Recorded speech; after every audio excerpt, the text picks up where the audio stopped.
The stars looked different from here. Ambassador Sarah Chen pressed her face against the small window of the human ship Harmony and watched the massive space station grow larger as they approached. The Galactic Council's home was bigger than any city she had ever seen.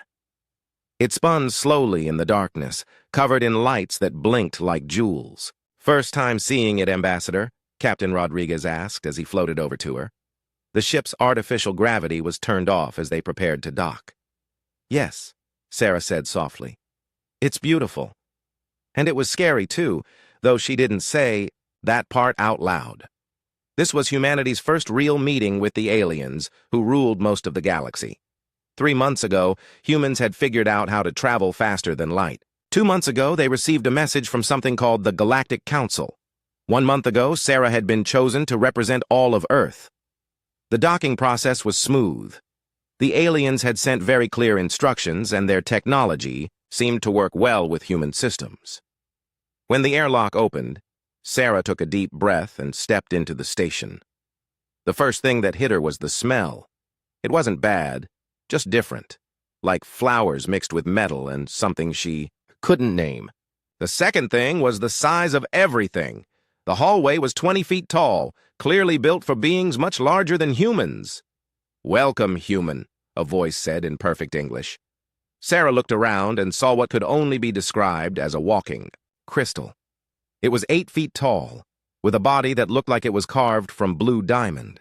Its arms split into multiple smaller arms, each ending in delicate fingers. "I am Guide Naltes of the Zalari people. I will escort you to the council chamber." Sarah had practiced this moment many times.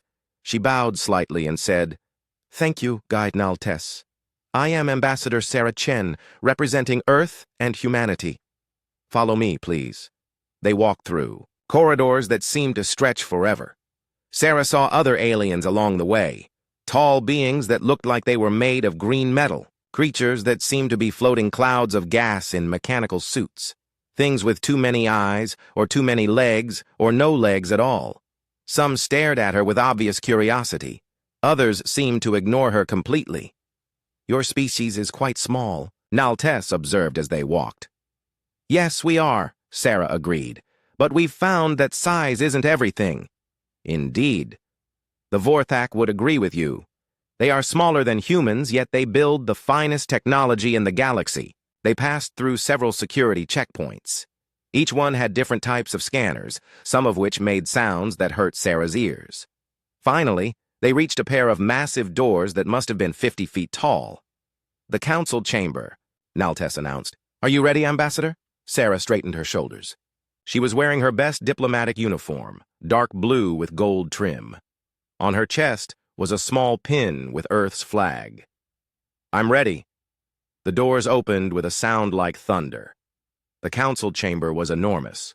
Sarah estimated it could hold 10,000 people, though right now it held maybe 300 aliens of dozens of different species. They sat in tiered sections that rose up like a stadium. At the center was a raised platform with several seats, clearly meant for the council leaders. As Sarah walked down the central aisle, conversations stopped. Hundreds of alien eyes turned to watch her.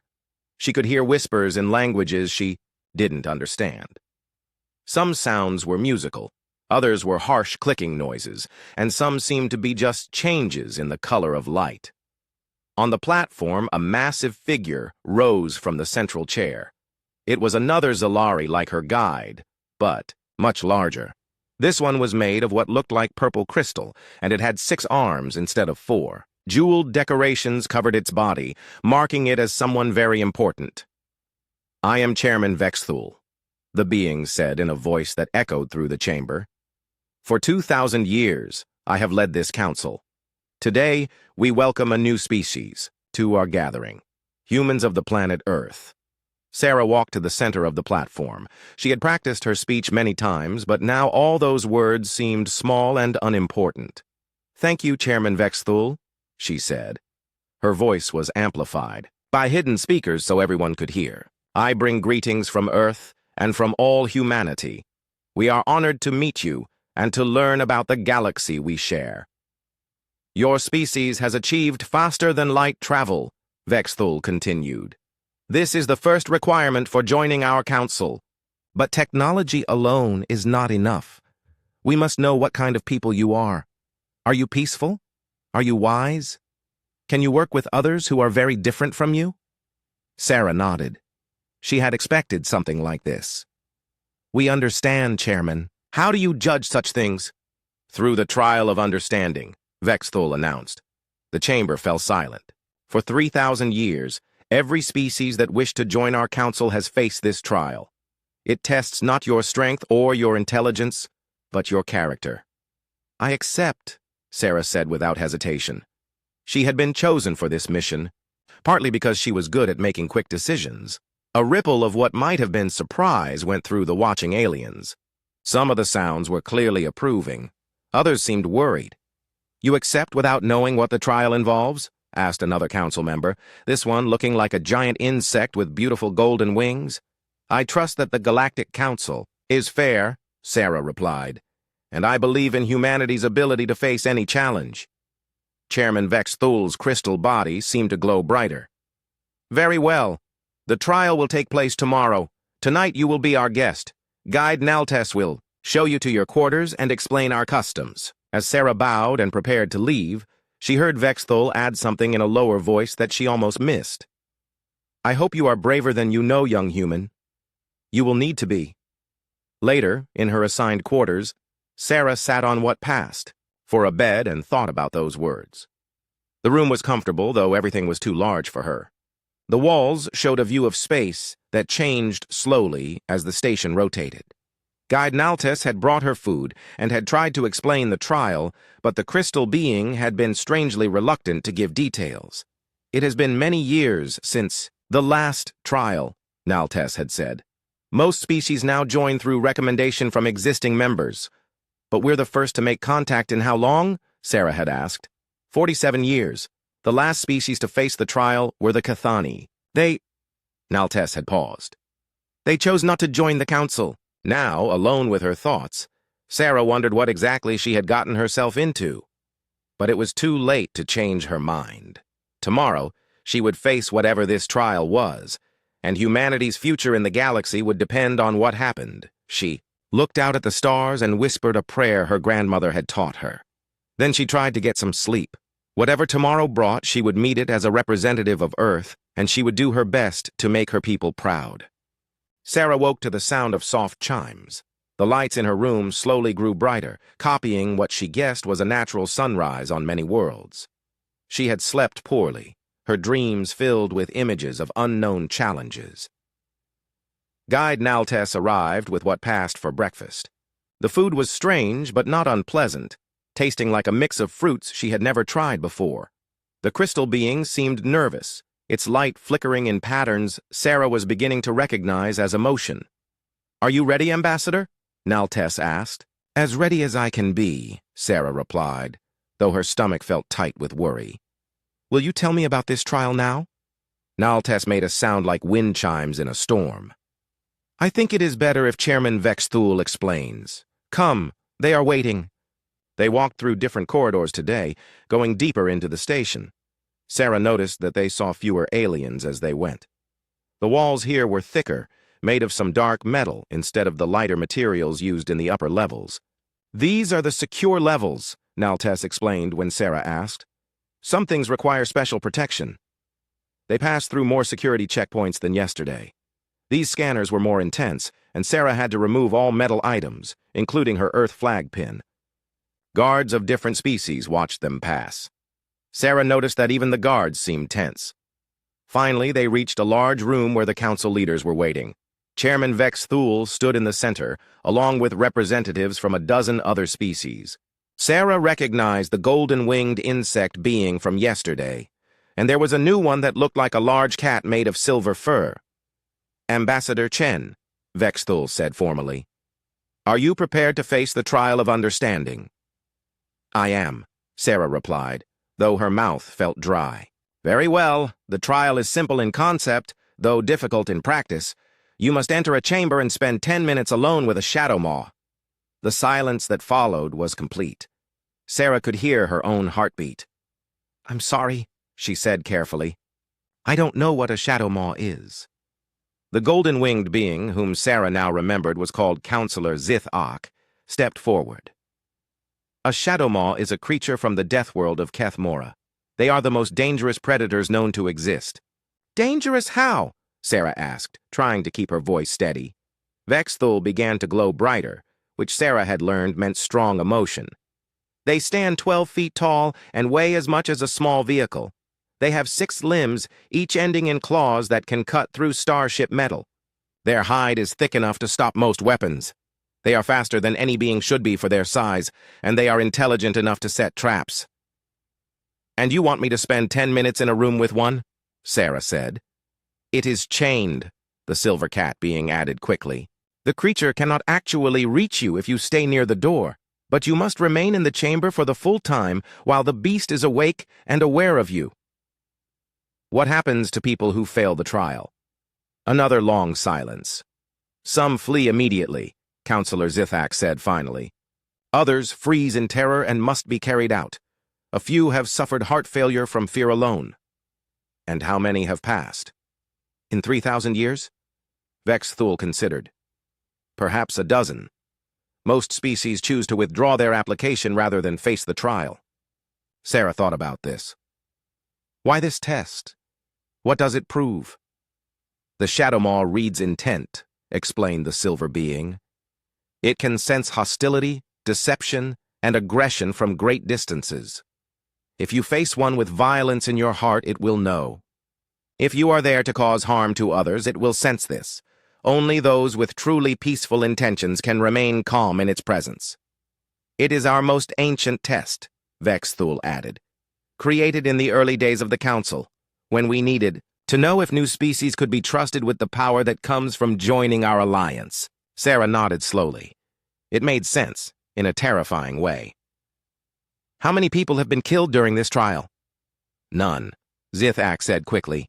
The chains are strong and we have safety measures, but the psychological trauma can be severe. Some have never recovered from the experience. And this creature, this shadow maw, how long has it been here? This particular beast has been our trial guardian for 87 years, Vexthul replied. It was captured as a juvenile and has known no other life. Something about that bothered Sarah, but she pushed the thought aside. She had a job to do. I'll do it, she said. You may take time to consider, the silver being offered. This decision should not be rushed. No, Sarah said firmly. I came here to represent humanity. If this is what's required, then this is what I'll do. The council members exchanged looks, or at least Sarah thought they did. It was hard to tell with some of the non-human faces. Very well, Vexthul said. Follow me. They walked deeper into the station, down corridors that felt more like tunnels. The air grew cooler, and Sarah could hear mechanical sounds like air recyclers working hard. Finally, they reached a thick door marked with symbols in dozens of languages. Sarah couldn't read most of them, but she recognized warning signs when she saw them. Beyond this door is an observation deck, Vexthul explained. Below that is the trial chamber. The shadow maw is kept there in a state of rest, but it will wake when you enter. What do I need to do besides stay in the room? Nothing. Simply remain for 10 minutes. Do not approach the creature. Do not threaten it. Do not show aggression. If you can do this, you will have passed. Sarah took a deep breath. And if I can't? Then humanity will be welcome to trade with council members and maintain peaceful relations, but you cannot join as full members. Many species have chosen this path. But not what we want, Sarah said quietly. No, Vexthul agreed. Full membership brings benefits, shared technology, mutual defense agreements, access to knowledge that could advance your civilization by thousands of years. Sarah straightened her shoulders. Then let's do this.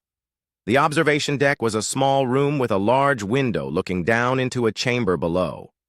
The chamber was maybe 50 feet across, with smooth walls and bright lights. In the center, Sarah could see a dark shape that seemed too large to be real. The shadow maw was sleeping, but even at rest it was terrifying. It was exactly as big as they had said, with a body that seemed to absorb light. Its 6 limbs were folded under it, but she could see the claws they had mentioned. Each one was longer than her hand. The door is there! Vexthul pointed to a spot in the chamber wall. When you are ready, we will open it. The creature will wake within moments of your entry." Sarah looked down at the sleeping beast and felt her heart hammering. But she also felt something else. Curiosity. What kind of creature was this, really? Why was it here, alone, used to frighten visitors? "I'm ready," she said. "Good luck, Ambassador," Guide Naltess whispered. "All of humanity's hopes go with you." The door opened with a soft hiss, and Sarah stepped into the chamber with the galaxy's most feared creature. The door closed behind Sarah with a sound like a coffin lid. The silence in the chamber was complete, except for the steady hum of air recyclers. The shadow maw lay in the center of the room, still sleeping, but Sarah could see its breathing. Each breath was slow and deep, making its massive body rise and fall like a dark mountain. Sarah stayed near the door as instructed. From here, she could see the creature clearly, and it was even more frightening than she had imagined. Its hide was not just black, but seemed to pull light into itself. Patterns of dark blue and purple moved across its skin like oil on water. The chains that held it were as thick as her arm, made of some metal that gleamed silver white. She checked her watch. 10 minutes. She could do this for 10 minutes. The shadow maw's eyes opened. All 6 of them. Sarah felt her breath catch in her throat. The eyes were huge, each one the size of a dinner plate, and they glowed with a soft green light. They moved independently at first, looking around the chamber, then all focused on her at once. The creature lifted its massive head, and Sarah saw its face clearly for the first time. It looked almost like a giant cat, but wrong in ways that made her mind struggle to process it. Too many teeth, too sharp, nostrils that flared as it tested her scent. And those eyes, so large and bright and intelligent. The shadow maw rose to its feet in one smooth motion, and Sarah understood why entire civilizations feared this thing. It was 12 feet tall, but seemed even bigger because of the way it moved. Every motion was fluid and controlled, like a dancer who could kill you before the song ended. It opened its mouth and roared. The sound hit Sarah like a physical force. It was louder than any earthly animal, deeper than thunder, and it seemed to vibrate in her bones. In the observation deck above, she heard someone cry out in alarm. The lights in the chamber flickered. But Sarah didn't run. She didn't freeze. In terror. Instead, she found herself tilting her head and really looking at the creature. The roar faded, and the shadow maw stared at her with what might have been confusion. Its 6 eyes blinked in sequence, like it was trying to figure out why she was still there. "Hello?" Sarah said softly. The creature's head jerked back slightly, as if it had been expecting anything except a greeting. Sarah took a small step forward, not enough to get closer to the chained beast, but enough to show she wasn't cowering by the door. "You're beautiful," she said, and meant it. Terrifying, yes, but there was something magnificent about the way the creature moved, the patterns on its hide, the intelligence in those glowing eyes. "How long have you been alone down here?" The shadow maw made a sound Sarah had never heard before. Not a roar this time, but something softer, almost questioning. It lowered its head slightly and studied her. Sarah noticed things now that the first shock was wearing off. The creature's left front leg favored slightly, like it had an old injury. One of its 6 eyes was cloudy, probably damaged long ago.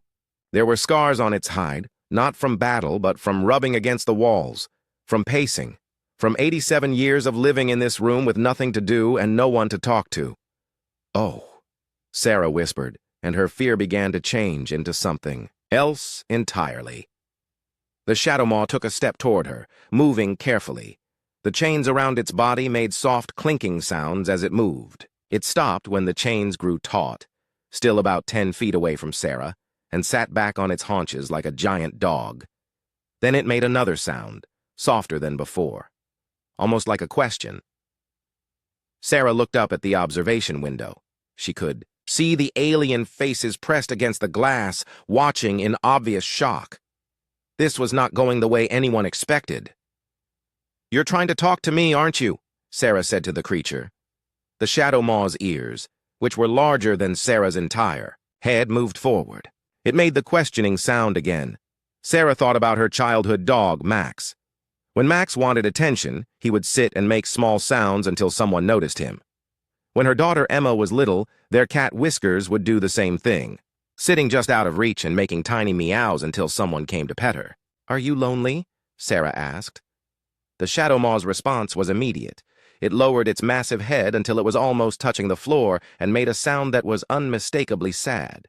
A soft, low whine that seemed to come from deep in its chest. Sarah felt her heart break a little. She looked around the chamber. No toys, no enrichment, nothing but smooth walls and bright lights that never changed. For 87 years, this intelligent creature had lived in this room, with nothing to do except wait for the occasional visitor who would come in, stand by the door in terror, and leave. "That's not right," Sarah said, and her voice carried more anger than she had intended. The Shadow Maw looked up at her, its 6 eyes blinking in that strange sequence again. Sarah made a decision that would have horrified the watching aliens if they had known what she was thinking. She took another step forward. "Easy," she said softly, using the same tone she had used with frightened animals her whole life. "I'm not going to hurt you. I don't think you want to hurt me either." The creature watched her approach with what seemed like fascination rather than aggression. When she was about 6 feet away, as close as the chains would let the Shadow Maw reach, she stopped and slowly sat down on the floor. The alien observers above must be having fits, but Sarah ignored them. She was focused entirely on the creature in front of her. "My name is Sarah," she said.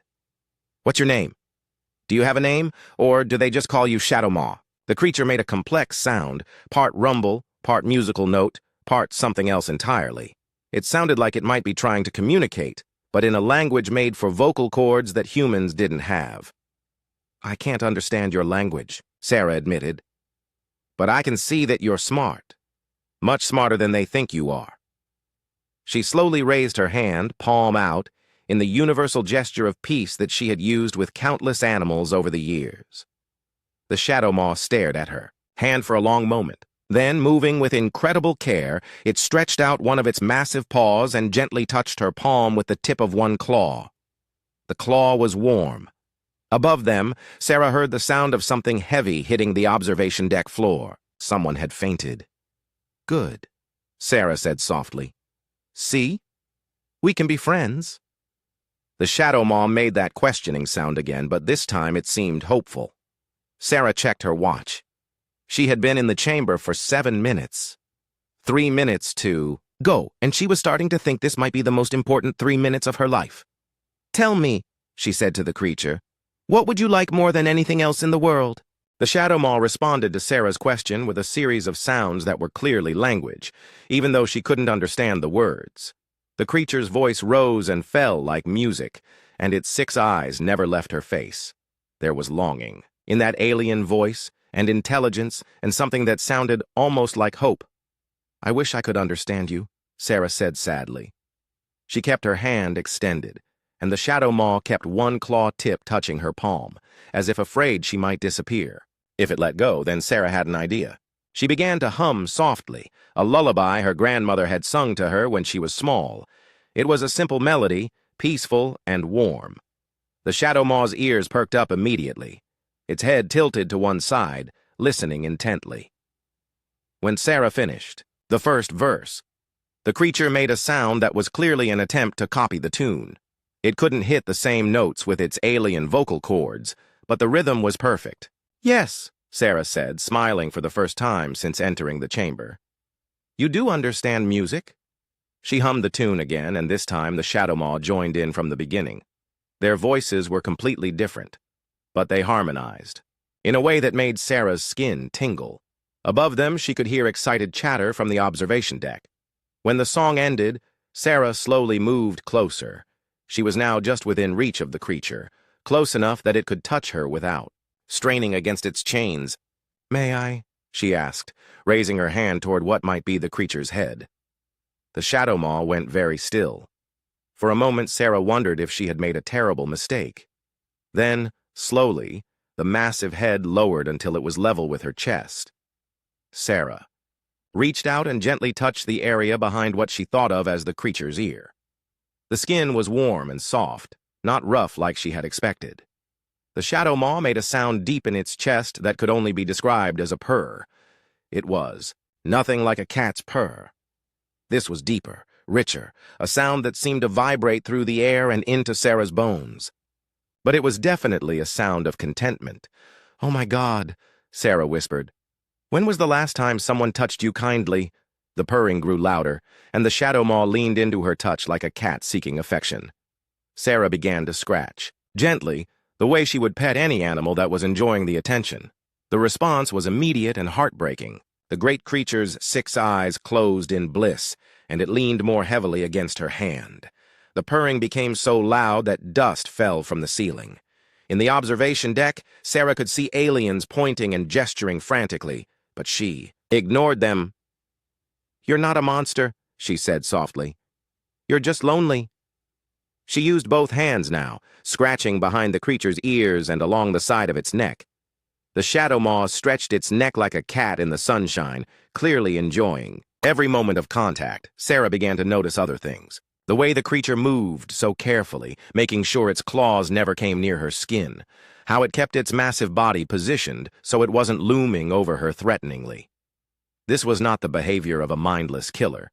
This was a sophisticated intelligence trying very hard not to frighten her. "How smart are you?" she asked. "Can you understand my words or just my tone?" The shadow maw opened its eyes and looked directly at her. Then, with obvious deliberation, it nodded its huge head once. Sarah felt her breath catch. "You can understand me. You understand human speech." Another nod. "How long have you understood?" The creature made a complex gesture with one of its free paws, pointing upward toward the observation deck, then making counting motions. Sarah got the impression it was trying to say it had learned from listening to the many species that visited. "Clever," Sarah said admiringly. "Much cleverer than they give you credit for." The shadow maw made a sound that might have been agreement, but there was sadness in it too. Sarah glanced at her watch. 9 minutes. 1 minute left, but she found she didn't want to leave. "What's your real name?" she asked. "Not shadow maw, your name." The creature made that complex musical sound again, the one that was clearly its attempt to pronounce something in its own language. "I can't say that," Sarah admitted. "But I can give you a human name if you'd like. Would that be okay?" The shadow maw considered this, then nodded slowly. Sarah thought for a moment. "Luna," she said finally, "because your eyes shine like moonlight." The creature repeated the name back to her, its alien voice making the words sound exotic but recognizable. "Luna." "That's right. Luna." The newly named Luna made a sound that was clearly pleased. Then it did something that made Sarah's heart melt. It very carefully, using just the tip of one massive claw, touched the spot on her uniform where her Earth flag pin usually was. "You remember my pin?" Sarah said. "It's a symbol of my home world." Luna nodded and pointed at her, then at the observation window, then made a questioning sound. "You want to know if I'm going back there?" Another nod. Sarah felt tears starting in her eyes. "Yes, I have to go back. But I'll try to come visit you again." Luna's response was immediate and heartbreaking. The great creature pressed its head against her hands and made a sound of pure loss. It knew she was leaving, just like all the others, had left. "Hey," Sarah said firmly, "look at me." Luna raised its head. "I promise," Sarah said, looking directly into those 6 glowing eyes. "I will not forget you, and I will try to help you." The timer in Sarah's head told her that 10 minutes was up, but she didn't move. Above her, she could hear urgent voices, but no one was telling her to leave yet. "Luna," she said, "can you do something for me?" A questioning tilt of the massive head. "When the other aliens come down here, don't roar at them. Don't try to scare them. Show them what you showed me. Show them that you're not a monster." Luna considered this for a long moment. Then it shook its head and made a sad sound. "Why not?" Luna pointed at the chains around its body, then made a gesture toward the observation window. It was trying to communicate something complex. Suddenly, Sarah understood. "They expect you to be frightening. If you're not, they might not need you anymore." Luna nodded sadly. "And you think if they don't need you for the trial, they might kill you?" Another nod. Sarah felt a surge of anger so strong it surprised her. This intelligent, gentle creature had been trapped in a role, forced to play the monster to survive. It had been alone for 87 years, pretending to be something it wasn't, because it was afraid of what would happen if it showed its true nature. "That's going to change," Sarah said firmly. "I promise you that's going to change." The door behind her opened with a soft hiss. "Her time was up." "Ambassador Chen," came Chairman Vexithul's voice. "Please step away from the creature and exit the chamber." Sarah gave Luna one final scratch behind the ears. "Remember what I said. I will not forget you." Luna pressed its head against her hand one last time, then reluctantly pulled away. As Sarah walked toward the door, the great creature watched her with all 6 eyes, its expression unmistakably sad. At the door, Sarah turned back. "Goodbye for now, Luna. Be brave." Luna made that musical sound that was its name, and Sarah realized it was saying goodbye in return. As the door closed behind her, Sarah heard Luna's voice one last time, not roaring or threatening, but singing the lullaby she had taught it, in a voice full of loneliness and hope. The observation deck was in chaos when Sarah emerged from the trial chamber.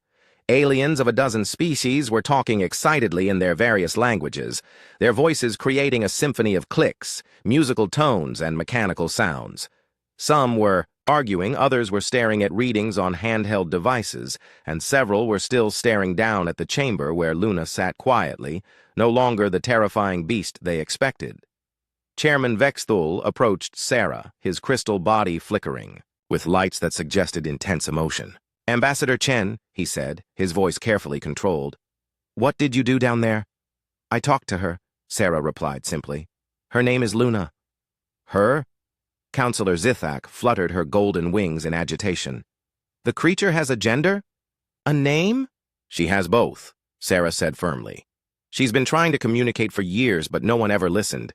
They just saw the monster they expected to see." Guide Naltes, who had been unusually quiet, stepped forward. "Ambassador, you were in extreme danger. The readings from our sensors showed the creature's stress levels rising rapidly when you approached." "Not stress," Sarah corrected. "Excitement, hope. She was trying not to frighten me while still expressing how desperate she was for contact." Sarah looked around at the assembled aliens. "How long has she been alone?" 87 years, Vexthul answered stiffly. 87 years of solitary confinement, Sarah repeated, letting the words sink in. No companionship, no mental stimulation, nothing but waiting for visitors who would come in, stand by the door in terror, and leave. Do you have any idea what that would do to an intelligent mind? "The creature is dangerous," protested the silver-furred counselor. "Our ancestors captured it from Kethmora for good reason." "Captured her as a juvenile," Sarah said. "She's never known anything but this station. This chamber is literally her entire world." She gestured toward the window. "Look at her now. Does she look dangerous to you?" The aliens turned to look down at Luna, who was sitting quietly in the center of the chamber. She had her head raised toward the observation window, and even from this distance, they could see her 6 eyes tracking their movements with obvious intelligence. "The creature shows signs of advanced cognition," admitted one of the counselors, a being that looked like a walking tree with too many branches. "Our sensors detected complex vocalizations and what appeared to be mathematical reasoning." Shippo was trying to sing harmony with me, Sarah explained. "Perfect pitch, complex rhythm. She understood the concept of music and wanted to participate." Chairman Vexthul's lights flickered more rapidly. "If what you say is true, then we have made a grave error." "More than an error," Sarah said, her anger finally showing. "You've committed a crime. You've kept a sentient being in solitary confinement for nearly a century, forcing her to play the role of a monster just to survive." The chamber fell silent. Several of the alien counselors exchanged glances that seemed uncomfortable. "The trial has always been conducted this way," Vexthul said defensively. "For 3,000 years, it has served its purpose." "What purpose?" Sarah demanded. "To test courage? There are other ways to do that. To judge character? Then judge this. I spent 10 minutes with Luna, and she never once tried to hurt me. She was gentle, careful, and desperate for kindness. What does that tell you about her character? And what does keeping her prisoner tell you about yours?" Counselor Zithak's wings drooped. We never considered that the creature might be suffering. Because you never looked, Sarah said. You saw what you expected to see. A monster. A useful tool for testing others. But she's not a tool. She's a person. Even if this is true, said the silver-furred counselor, what would you have us do? The creature cannot be released. It is still physically dangerous, regardless of its intelligence. Her name is Luna, Sarah said firmly. And you're right that she's physically powerful. But strength doesn't equal evil. Some of the strongest humans I know are also the gentlest. She turned to address the full council. You want to know about humanity's character? Here it is. We believe that every intelligent being deserves respect, dignity, and the chance for happiness. We believe that strength should be used to protect the weak, not to imprison them. But the trial, another counselor protested. How would we test new species? Find a better way, Sarah said simply. Use simulations. Create scenarios that test judgment without requiring a real being to suffer. Or better yet, spend time actually talking to the species you're evaluating. You'll learn more in an hour of honest conversation than in 1,000 trials. Chairman Vexthul was quiet for a long moment, his crystal body cycling through different colors. Finally, he spoke. You passed the trial, Ambassador Chen. More than passed it. In 3,000 years, no one has ever shown such compassion toward the Guardian. Because compassion was never the point of the trial, Sarah replied. Fear was. You wanted to see who could stand in the presence of terror and not break. But that's not really courage, is it? Real courage is seeing someone who needs help and choosing to help them, even when it's difficult or dangerous. What do you propose we do about Luna? Vexthul asked, using the name with obvious effort. Sarah had been thinking about this since she left the chamber. First, improve her living conditions immediately. She needs space, mental stimulation, companionship. Second, study her language and teach her more of yours. She's clearly capable of learning. Third, give her choices about her life. Maybe she would choose to stay and help with a reformed trial process, but it should be her choice. And if she chooses to leave, asked the tree-like counselor, then you help her find a place where she can be happy, Sarah said. It's called doing the right thing. Guide Naltes, who had been unusually quiet, suddenly spoke up. There are others. Everyone turned to look at the crystal being. Others? Sarah asked. Other guardians, on other stations. The trial is conducted in multiple locations throughout Council space. There are 12 Shadow Maws in captivity, all taken from Kethamora as juveniles over the past 2 centuries. Sarah felt her heart sink. 12 others, living like Luna? Naltes nodded sadly.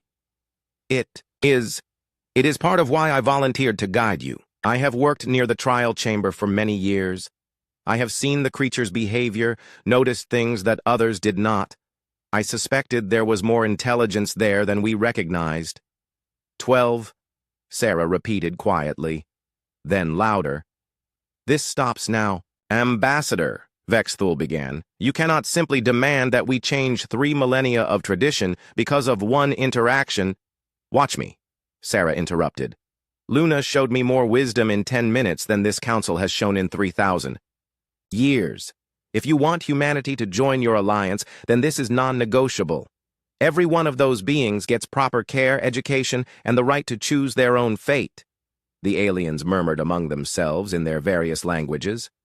Sarah could sense uncertainty, even resistance from some quarters. Furthermore, she continued, I want Luna to be present for the rest of these negotiations. She's clearly intelligent enough to participate in discussions about her own future. If you're going to make decisions that affect her life, she deserves a voice in those decisions. That is unprecedented, Zithak said weakly. Good, Sarah replied. Humanity specializes in unprecedented. It's one of our better qualities. Chairman Vexthul was quiet for a long time, his light cycling through patterns Sarah was beginning to recognize as deep thought. Finally, he spoke. Ambassador Chen, your people have shown us something today that we had forgotten. Compassion for those who are different, even those who appear dangerous. Wisdom to look beyond surface appearances. and courage to stand up for what is right, even when facing powerful opposition. He paused, then continued in a formal tone that echoed through the chamber. The Galactic Council officially welcomes humanity as a full member, with all rights and responsibilities that entails. Furthermore, we accept your conditions regarding the Shadow Maw Guardians. A full review of the trial process will begin immediately, and proper accommodations will be made for all beings currently serving as Guardians. Cheers erupted from some quarters, though Sarah noticed that not all the counselors seemed pleased. Additionally, Vex Thul continued, we would like to offer Ambassador Chen a permanent position as Special Advisor on Interspecies Relations. Your unique perspective would be valuable in helping us avoid similar oversights in the future. Sarah smiled. I'll consider it. But first, I want to go back down and tell Luna the good news. She's waited long enough to hear that her life is about to change. As Sarah headed toward the chamber door, she heard Guide Naltes call out behind her. Ambassador! What should we tell the other council stations about their guardians?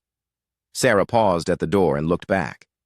Tell them Luna says hello, and that none of them have to be alone anymore. The door closed behind her, and Sarah descended, once again into the chamber where Luna waited.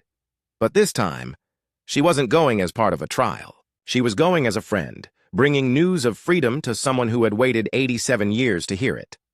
Behind her, the Galactic Council began the long process of learning that sometimes the most important changes come not from grand gestures or ancient wisdom, but from one person's willingness to see a frightened creature and offer it kindness.